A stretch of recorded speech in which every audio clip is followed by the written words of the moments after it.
श्रीमद् भागवत महापुराण दशम स्कंद अध्याय 60। श्रीमद् भागवत महापुराण दशम स्कंद अध्याय 60। दशम स्कंद षष्ठीतम अध्याय पूर्वार्ध। श्रीमद् भागवत महापुराण दशम स्कंद षष्ठीतम अध्याय। श्री कृष्ण रुक्मिणी संवाद। श्री शुकदेव जी कहते हैं, परीक्षित, एक दिन समस्त जगत के परमपिता और ज्ञानदाता भगवान श्री कृष्ण रुक्मिणी जी के पलंग पर आराम से बैठे हुए थे। भीष्म नंदिनी श्री रुक्मिणी जी सखियों के साथ अपने पतिदेव की सेवा कर रही थी, उन्हें पंखा झल रही थीं। परीक्षित, जो सर्वशक्तिमान भगवान खेल खेल में ही इस जगत की रचना, रक्षा और प्रलय करते हैं, वही अजन्मा प्रभु अपनी बनाई हुई धर्म मर्यादाओं की रक्षा करने के लिए यदुवंशियों में अवतीर्ण हुए हैं। रुक्मिणी जी का महल बड़ा ही सुंदर था। उसमें ऐसे ऐसे चंदोवे तने हुए थे जिनमें मोतियों की लड़ियों की झालरें लटक रही थीं। मणियों के दीपक जगमगा रहे थे। बेलाच मेली के फूल और हार महमह महक रहे थे। फूलों पर झुंड के झुंड भौरे गुंजार कर रहे थे। सुंदर सुंदर झरोखों की जालियों में से चंद्रमा की शुभ्र किरणें कमल के भीतर छिटक रही थीं। उद्यान में पारिजात के उपवन की सुगंध लेकर मंद मंद शीतल वायु चल रही थी। झरोखों की जालियों में से अगर के धूप का धुआं बाहर निकल रहा था। ऐसे महल में दूध के फेन के समान कोमल और उज्जवल बिछौनों से युक्त सुंदर पलंग पर भगवान श्री कृष्ण बड़े आनंद से विराजमान थे और रुक्मिणी जी त्रिलोकी के स्वामी को पति रूप में प्राप्त करके उसकी सेवा कर रही थीं। रुक्मिणी जी ने अपनी सखी के हाथ से वह चवर ले लिया जिसमें रत्नों की डांडी लगी थी और परमरूपवती लक्ष्मी रूपिणी देवी रुक्मिणी जी उसे डुला डुलाकर भगवान की सेवा करने लगीं। उनके करकमलों में जड़ाऊ अंगूठियां, कंगन और चवर शोभा पा रहे थे। चरणों में मणिज्जित पायजेब रुनझुन कर रहे थे। अंचल के नीचे छिपे हुए स्तनों की केसर की लालिमा से हार लाल लाल जान पड़ता था और चमक रहा था। नितंब भाग में बहुमूल्य करधनी की लड़ियां लटक रही थीं। इस प्रकार वे भगवान के पास ही रहकर उनकी सेवा में संलग्न थीं। रुक्मिणी जी की घुंघराली अलकें, कानों के कुंडल और गले के स्वर्णहार अत्यंत विलक्षण थे। उनके मुखचंद्र से मुस्कुराहट की अमृत वर्षा हो रही थी। ये रुक्मिणी जी अलौकिक रूप लावण्यवती लक्ष्मी जी ही तो हैं। उन्होंने जब देखा कि भगवान ने लीला के लिए मनुष्य का सा शरीर ग्रहण किया है, तब उन्होंने भी उनके अनुरूप रूप प्रकट कर दिया। भगवान श्री कृष्ण यह देखकर बहुत प्रसन्न हुए कि रुक्मिणी जी मेरे परायण हैं, मेरी अनन्य प्रेयसी हैं। तब उन्होंने बड़े प्रेम से मुस्कुराते हुए उनसे कहा। भगवान श्री कृष्ण ने कहा, राजकुमारी, बड़े बड़े नरपति, जिनके पास लोकपालों के समान ऐश्वर्य और संपत्ति है, जो बड़े महानुभाव और श्रीमान हैं तथा सुंदरता, उदारता और बल में भी बहुत आगे बढ़े हुए हैं, तुमसे विवाह करना चाहते थे। तुम्हारे पिता और भाई भी उन्हीं के साथ तुम्हारा विवाह करना चाहते थे, यहाँ तक कि उन्होंने वाग्दान भी कर दिया था। शिशुपाल आदि बड़े बड़े वीरों को, जो कामोन्मत्त होकर तुम्हारे याचक बन रहे थे, तुमने छोड़ दिया और मेरे जैसे व्यक्ति को, जो किसी प्रकार तुम्हारे समान नहीं है, अपना पति स्वीकार किया। ऐसा तुमने क्यों किया? सुंदरी, देखो, हम जरासंध आदि राजाओं से डरकर समुद्र की शरण में आ बसे हैं। बड़े बड़े बलवानों से हमने वैर बांध रखा है और प्राय राज सिंहासन के अधिकार से भी वंचित ही हैं। सुंदरी, हम किस मार्ग के अनुयायी हैं, हमारा कौन सा मार्ग है, यह भी लोगों को अच्छी तरह मालूम नहीं है। हम लोग लौकिक व्यवहार का भी ठीक ठाक पालन नहीं करते, अनुन्य विनय के द्वारा स्त्रियों को रिझाते भी नहीं। जो स्त्रियां हमारे जैसे पुरुषों का अनुसरण करती हैं, उन्हें प्रायः क्लेश ही क्लेश भोगना पड़ता है। सुंदरी, हम तो सदा के अकिंचन हैं। न तो हमारे पास कभी कुछ था और न रहेगा। ऐसे ही अकिंचन लोगों से हम प्रेम भी करते हैं और वे लोग भी हमसे प्रेम करते हैं। यही कारण है कि अपने को धनी समझने वाले लोग प्रायः हमसे प्रेम नहीं करते, हमारी सेवा नहीं करते। जिनका धन, कुल, ऐश्वर्य, सौंदर्य और आय अपने समान होती है, उन्हीं से विवाह और मित्रता का संबंध करना चाहिए। जो अपने से श्रेष्ठ या अधम हो, उनसे नहीं करना चाहिए। विदर्भ राजकुमारी, तुमने अपनी अदूरदर्शिता के कारण इन बातों का विचार नहीं किया और बिना जाने बूझे भिक्षुकों से मेरी झूठ प्रशंसा सुनकर मुझ गुणहीन को वरण कर लिया। अब भी कुछ बिगड़ा नहीं है। तुम अपने अनुरूप किसी श्रेष्ठ क्षत्रिय को वरण कर लो, जिसके द्वारा तुम्हारी इहलोक और परलोक की सारी आशाभिलाषाएं पूरी हो सके। सुंदरी, तुम जानती ही हो कि शिशुपाल, शार्व, जरासंध, दंतवक्त्र आदि नरपति और तुम्हारा बड़ा भाई रुक्मी सभी मुझसे द्वेष करते थे। कल्याणी, वे सब बलपौरुष के मत से अंधे हो रहे थे, अपने सामने किसी को कुछ नहीं गिनते थे। उन दुष्टों का मान मर्दन करने के लिए ही मैंने तुम्हारा हरण किया था और कोई कारण नहीं था। निश्चय ही हम उदासीन हैं। हम स्त्री, संतान और धन के लोलुप नहीं हैं। निष्क्रिय और देहगेह से संबंध रहित दीपशिखा के समान साक्षी मात्र हैं। हम अपने आत्मा के साक्षात्कार से ही पूर्ण काम हैं, कृतकृत्य हैं। श्री शुकदेव जी कहते हैं, परीक्षित, भगवान श्री कृष्ण के क्षण भर के लिए भी अलग न होने के कारण रुक्मिणी जी को यह अभिमान हो गया था कि मैं इनकी सबसे अधिक प्यारी हूँ। इसी गर्व की शांति के लिए इतना कहकर भगवान चुप हो गए।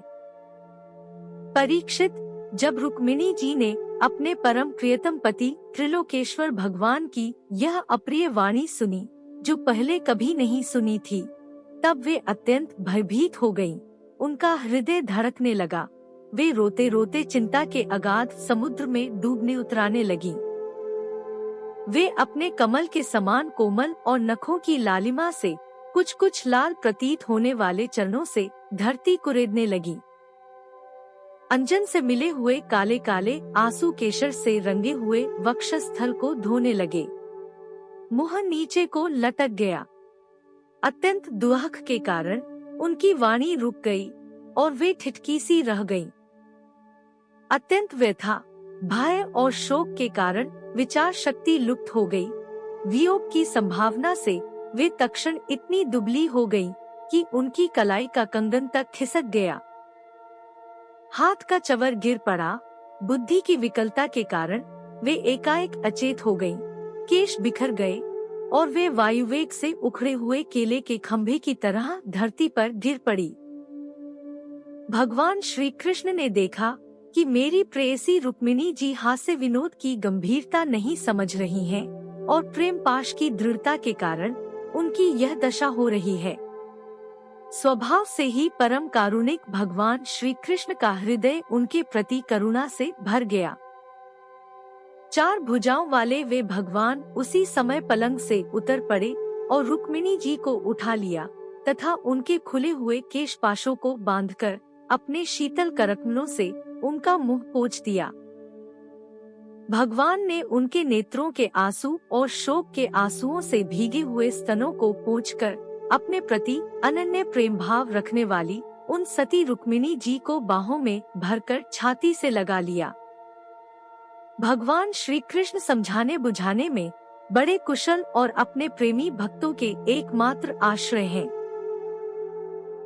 जब उन्होंने देखा कि हास्य की गंभीरता के कारण रुक्मिणी जी की बुद्धि चक्कर में पड़ गई और वे अत्यंत दीन हो रही हैं, तब उन्होंने इस अवस्था के अयोग्य अपनी प्रेयसी रुक्मिणी जी को समझाया। भगवान श्री कृष्ण ने कहा, विदर्भ नंदिनी, तुम मुझसे बुरा मत मानना। मुझसे रूठना नहीं। मैं जानता हूँ कि तुम एकमात्र मेरे ही परायण हो। मेरी प्रिय सहचरी, तुम्हारी प्रेम भरी बात सुनने के लिए ही मैंने हंसी हंसी में यह छलना की थी। मैं देखना चाहता था कि मेरे यूं कहने पर तुम्हारे लाल लाल होठ प्रणयकोप से किस प्रकार फड़कने लगते हैं। तुम्हारे कटाक्ष पूर्वक देखने से नेत्रों में कैसी लाली छा जाती है और भौहें चढ़ जाने के कारण तुम्हारा मुंह कैसा सुंदर लगता है। मेरी परम प्रिय सुंदरी, घर के काम धंधों में रात दिन लगे रहने वाले गृहस्थों के लिए घर गृहस्थी में इतना ही तो परम लाभ है कि अपनी प्रिय अर्धांगिनी के साथ हास परिहास करते हुए कुछ घड़ियां सुख से बिता ली जाती हैं। श्री शुकदेव जी कहते हैं, राजन, यह भगवान श्री कृष्ण ने अपनी प्राण प्रिया को इस प्रकार समझाया बुझाया, तब उन्हें इस बात का विश्वास हो गया कि मेरे प्रियतम ने केवल परिहास में ही ऐसा कहा था। अब उनके हृदय से यह भय जाता रहा कि प्यारे हमें छोड़ देंगे। परीक्षित, अब वे सलज्ज हास्य और प्रेमपूर्ण मधुर चितवन से पुरुष भूषण भगवान श्री कृष्ण का मुखारविंद निरखती हुई उनसे कहने लगी। रुक्मिणी जी ने कहा, कमलनयन, आपका यह कहना ठीक है कि ऐश्वर्य आदि समस्त गुणों से युक्त अनंत भगवान के अनुरूप मैं नहीं हूँ। आपकी समानता मैं किसी प्रकार नहीं कर सकती। कहा तो अपनी अखंड महिमा से स्थित तीनों गुणों के स्वामी तथा ब्रह्मा आदि देवताओं से सेवित आप भगवान, और कहा तीनों गुणों के अनुसार स्वभाव रखने वाली गुणमयी प्रकृति में जिसकी सेवा कामनाओं के पीछे भटकने वाले अज्ञानी लोग ही करते हैं। भला मैं आपके समान कब हो सकती हूँ? स्वामिन, आपका यह कहना भी ठीक ही है कि आप राजाओं के भय से समुद्र में आ छिपे हैं,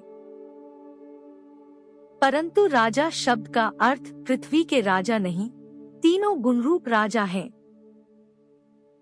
मानो आप उन्हीं के भय से अंतःकरण रूप समुद्र में चैतन्य घन अनुभूति स्वरूप आत्मा के रूप में विराजमान रहते हैं। इसमें संदेह नहीं कि आप राजाओं से वैर रखते हैं, परंतु वे राजा कौन हैं? यही अपनी दुष्ट इंद्रिया, इनसे तो आपका वैर है ही। और प्रभु, आप राज सिंहासन से रहित हैं, यह भी ठीक ही है, क्योंकि आपके चरणों की सेवा करने वालों ने भी राजा के पद को घोर अज्ञानांधकार समझकर दूर से ही दुत्कार रखा है। फिर आपके लिए तो कहना ही क्या है। आप कहते हैं कि हमारा मार्ग स्पष्ट नहीं है और हम लौकिक पुरुषों जैसा आचरण भी नहीं करते। यह बात भी निस्संदेह सत्य है, क्योंकि जो ऋषि मुनि आपके पाद पद्मों का मकरंद रस सेवन करते हैं, उनका मार्ग भी अस्पष्ट रहता है और विश्व में उलझे हुए नरपशु उसका अनुमान भी नहीं लगा सकते। और हे अनंत, आपके मार्ग पर चलने वाले आपके भक्तों की भी चेष्टाएं जब प्रायः अलौकिक ही होती हैं, तब समस्त शक्तियों और ऐश्वर्यों के आश्रय आपकी चेष्टाएं अलौकिक हों, इसमें तो कहना ही क्या है। आपने अपने को अकिंचन बतलाया है, परंतु आपकी अकिंचनता दरिद्रता नहीं है। उसका अर्थ यह है कि आपके अतिरिक्त और कोई वस्तु न होने के कारण आप ही सब कुछ हैं। आपके पास रखने के लिए कुछ नहीं है, परंतु जिन ब्रह्मा आदि देवताओं की पूजा सब लोग करते हैं, भेंट देते हैं, वे ही लोग आपकी पूजा करते रहते हैं। आप उनके प्यारे हैं और वे आपके प्यारे हैं। आपका यह कहना भी सर्वथा उचित है कि धनाढ़ता लोग मेरा भजन नहीं करते। जो लोग अपनी धनाढ़ता के अभिमान से अंधे हो रहे हैं और इंद्रियों को तृप्त करने में ही लगे हैं, वे न तो आपका भजन सेवन ही करते और न तो यह जानते हैं कि आप मृत्यु के रूप में उनके सिर पर सवार हैं। जगत में जीव के लिए जितने भी वांछनीय पदार्थ हैं, धर्म, अर्थ, काम, मोक्ष उन सब के रूप में आप ही प्रकट हैं। आप समस्त वृत्तियों, प्रवृत्तियों, साधनों, सिद्धियों और साध्यों के फल स्वरूप हैं। विचारशील पुरुष आपको प्राप्त करने के लिए सब कुछ छोड़ देते हैं। भगवान उन्हीं विवेकी पुरुषों का आपके साथ संबंध होना चाहिए। जो लोग स्त्री पुरुष के सहवास से प्राप्त होने वाले सुख या दुख के वशीभूत हैं, वे कदापि आपका संबंध प्राप्त करने के योग्य नहीं हैं। यह ठीक है कि भिक्षुकों ने आपकी प्रशंसा की है, परंतु किन भिक्षुकों ने? उन परम शांत सन्यासी महात्माओं ने आपकी महिमा और प्रभाव का वर्णन किया है, जिन्होंने अपराधी से अपराधी व्यक्ति को भी दंड न देने का निश्चय कर लिया है। मैंने अदूरदर्शिता से नहीं, इस बात को समझते हुए आपको वर्ण किया है कि आप सारे जगत के आत्मा हैं और अपने प्रेमियों को आत्मदान करते हैं। मैंने जानबूझकर उन ब्रह्मा और देवराज इंद्र आदि का भी इसलिए परित्याग कर दिया है कि आपकी भौहों के इशारे से पैदा होने वाला काल अपने वेग से उनकी आशा अभिलाषाओं पर पानी फेर देता है। फिर दूसरों की शिशुपाल, दंतवक्त्र या जरासंध की तो बात ही क्या है। सर्वेश्वर आर्यपुत्र, आपकी यह बात किसी प्रकार युक्ति संगत नहीं मालूम होती कि आप राजाओं से भयभीत होकर समुद्र में आ बसे हैं, क्योंकि आपने केवल अपने सारंग धनुष के टंकार से मेरे विवाह के समय आए हुए समस्त राजाओं को भगाकर अपने चरणों में समर्पित मुझ दासी को उसी प्रकार हरण कर लिया, जैसे सिंह अपने कर्कश ध्वनि से वन पशुओं को भगाकर अपना भाग ले आवे। कमलनयन, आप कैसे कहते हैं कि जो मेरा अनुसरण करता है उसे प्रायः कष्ट ही उठाना पड़ता है। प्राचीन काल के अंग पृथु, भरत, ययाति और गय आदि जो बड़े बड़े राजराजेश्वर अपना अपना एक छत्र साम्राज्य छोड़कर आपको पाने की अभिलाषा से तपस्या करने वन में चले गए थे, वे आपके मार्ग का अनुसरण करने के कारण क्या किसी प्रकार का कष्ट उठा रहे हैं? आप कहते हैं कि तुम और किसी राजकुमार का वरण कर लो। भगवान, आप समस्त गुणों के एकमात्र आश्रय हैं। बड़े बड़े संत आपके चरणकमलों की सुगंध का बखान करते रहते हैं। उसका आश्रय लेने मात्र से लोग संसार के पाप ताप से मुक्त हो जाते हैं। लक्ष्मी सर्वदा उन्हीं में निवास करती हैं। फिर आप बतलाइए कि अपने स्वार्थ और परमार्थ को भली भांति समझने वाली ऐसी कौन सी स्त्री है जिसे एक बार उन चरणकमलों की सुगंध सूंघने को मिल जाए और फिर वह उनका तिरस्कार करके ऐसे लोगों को वरण करे जो सदा मृत्यु, रोग, जन्म, जरा आदि भयों से युक्त हैं। कोई भी बुद्धिमती स्त्री ऐसा नहीं कर सकती। प्रभु, आप सारे जगत के एकमात्र स्वामी हैं। आप ही इस लोक और परलोक में समस्त आशाओं को पूर्ण करने वाले एवं आत्मा हैं। मैंने आपको अपने अनुरूप समझकर ही वरण किया है। मुझे अपने कर्मों के अनुसार विभिन्न योनियों में भटकता पड़े, इसकी मुझको परवाह नहीं है। मेरी एकमात्र अभिलाषा यही है कि मैं सदा अपना भजन करने वालों का मिथ्या संसार भ्रम निवृत्त करने वाले तथा उन्हें अपना स्वरूप तक दे डालने वाले आप परमेश्वर के चरणों की शरण में रहूं। अच्युत, शत्रुसूदन, गधों के समान घर का बोझा ढोने वाले, बैलों के समान गृहस्थी के व्यापारों में जुटे रहकर कष्ट उठाने वाले, कुत्तों के समान तिरस्कार सहने वाले, बिलाव के समान कृपण और हिंसक तथा क्रीत दासों के समान स्त्री की सेवा करने वाले शिशुपाल आदि राजा लोग, जिन्हें वरण करने के लिए आपने मुझे संकेत किया है, उसी अभागिन स्त्री के पति हूँ, जिनके कानों में भगवान शंकर, ब्रह्मा आदि देवेश्वरों की सभा में गाई जाने वाली आपकी लीला कथा ने प्रवेश नहीं किया है। यह मनुष्य का शरीर जीवित होने पर भी मुर्दा ही है। ऊपर से चमड़ी, दाढ़ी, मूछ, रोए, नख और केशों से ढका हुआ है, परंतु इसके भीतर मांस, हड्डी, खून, कीड़े, मलमूत्र, कफ, पित्त और वायु भरे पड़े हैं। इसे वही मूर्ख स्त्री अपना प्रियतम पति समझकर सेवन करती है, जिसे कभी आपके चरणारविंद के मकरंद की सुगंध सूंघने को नहीं मिली है। कमलनयन, आप आत्माराम हैं। मैं सुंदरी अथवा गुणवती हूँ, इन बातों पर आपकी दृष्टि नहीं जाती। अतः आपका उदासीन रहना स्वाभाविक है। फिर भी आपके चरणकमलों में मेरा सुदृढ़ अनुराग हो, यही मेरी अभिलाषा है।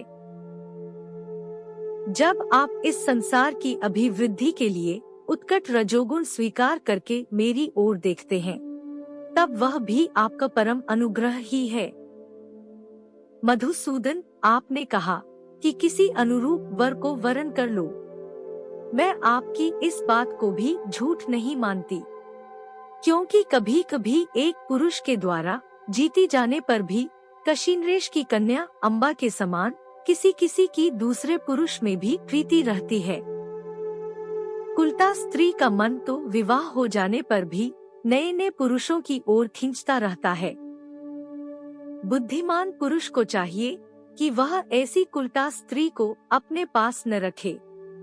उसे अपनाने वाला पुरुष लोक और परलोक दोनों खो बैठता है, उभय भ्रष्ट हो जाता है। भगवान श्री कृष्ण ने कहा, साध्वी राजकुमारी, यही बातें सुनने के लिए मैंने तुमसे हंसी हंसी में तुम्हारी वंचना की थी, तुम्हें छकाया था। तुमने मेरे वचनों की जैसी व्याख्या की है, वह अक्षरशः सत्य है। सुंदरी, तुम मेरी अनन्य प्रेयसी हो। मेरे प्रति तुम्हारा अनन्य प्रेम है। तुम मुझसे जो जो अभिलाषाएं करती हो, वे तो तुम्हें सदा सर्वदा प्राप्त ही हैं। और यह बात भी है कि मुझसे की हुई अभिलाषाएं सांसारिक कामनाओं के समान बंधन में डालने वाली नहीं होती, बल्कि वे समस्त कामनाओं से मुक्त कर देती हैं। पुण्यमय प्रिय, मैंने तुम्हारा पति प्रेम और पातिव्रत्य भी भली भांति देख लिया। मैंने उल्टी सीधी बात कह कहकर तुम्हें विचलित करना चाहा था, परंतु तुम्हारी बुद्धि मुझसे तनिक भी इधर उधर न हुई। प्रिय, मैं मोक्ष का स्वामी हूँ, लोगों को संसार सागर से पार करता हूँ। जो सकाम पुरुष अनेक प्रकार के व्रत और तपस्या करके दाम्पत्य जीवन के विषय सुख की अभिलाषा से मेरा भजन करते हैं, वे मेरी माया से मोहित हैं। मानिनी प्रिय, मैं मोक्ष तथा संपूर्ण संपदाओं का आश्रय हूँ, अधीश्वर हूँ। मुझ परमात्मा को प्राप्त करके भी जो लोग केवल विषय सुख के साधन संपत्ति की ही अभिलाषा करते हैं, मेरी पराभक्ति नहीं चाहते, वे बड़े मंदभागी हैं, क्योंकि विषय सुख तो नरक में और नरक के ही समान सुकर कुकर आदि योनियों में भी प्राप्त हो सकते हैं, परंतु उन लोगों का मन तो विषयों में ही लगा रहता है, इसलिए उन्हें नरक में जाना भी अच्छा जान पड़ता है। गृहेश्वरी प्राणप्रिय, यह बड़े आनंद की बात है कि तुमने अब तक निरंतर संसार बंधन से मुक्त करने वाली मेरी सेवा की है। दुष्ट पुरुष ऐसा कभी नहीं कर सकते। जिन स्त्रियों का चित्त दूषित कामनाओं से भरा हुआ है और जो अपनी इंद्रियों की तृप्ति में ही लगी रहने के कारण अनेकों प्रकार के छल छंद रचती रहती हैं, उनके लिए तो ऐसा करना और भी कठिन है। मानिनी, मुझे अपने घर भर में तुम्हारे समान प्रेम करने वाली भार्या और कोई दिखाई नहीं देती, क्योंकि जिस समय तुमने मुझे देखा न था, केवल मेरी प्रशंसा सुनी थी, उस समय भी अपने विवाह में आए हुए राजाओं की उपेक्षा करके ब्राह्मण के द्वारा मेरे पास गुप्त संदेश भेजा था। तुम्हारा हरण करते समय मैंने तुम्हारे भाई को युद्ध में जीतकर उसे विरूप कर दिया था और अनिरुद्ध के विवाहोत्सव में चौसर खेलते समय बलराम जी ने तो उसे मार ही डाला, किंतु हमसे वियोग हो जाने की आशंका से तुमने चुपचाप वह सारा दुख सह लिया, मुझसे एक बात भी नहीं कही। तुम्हारे इस गुण से मैं तुम्हारे वश में हो गया हूँ। तुमने मेरी प्राप्ति के लिए दूत के द्वारा अपना गुप्त संदेश भेजा था, परंतु जब तुमने मेरे पहुंचने में कुछ विलंब होता देखा, तब तुम्हें यह सारा संसार सूना दिखने लगा। उस समय तुमने अपना यह सर्वांग सुंदर शरीर किसी दूसरे के योग्य न समझकर इसे छोड़ने का संकल्प कर लिया था। तुम्हारा यह प्रेम भाव तुम्हारे ही अंदर रहे, हम इसका बदला नहीं चुका सकते। तुम्हारे इस सर्वोच्च प्रेम भाव का केवल अभिनंदन करते हैं। श्री शुकदेव जी कहते हैं, परीक्षित, जगदीश्वर भगवान श्री कृष्ण आत्माराम हैं।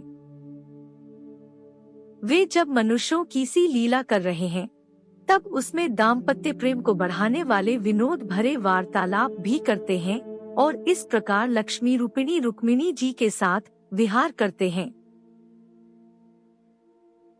भगवान श्री कृष्ण समस्त जगत को शिक्षा देने वाले और सर्वव्यापक हैं। वे इसी प्रकार दूसरी पत्नियों के महलों में भी गृहस्थों के समान रहते और गृहस्थोचित धर्म का पालन करते थे।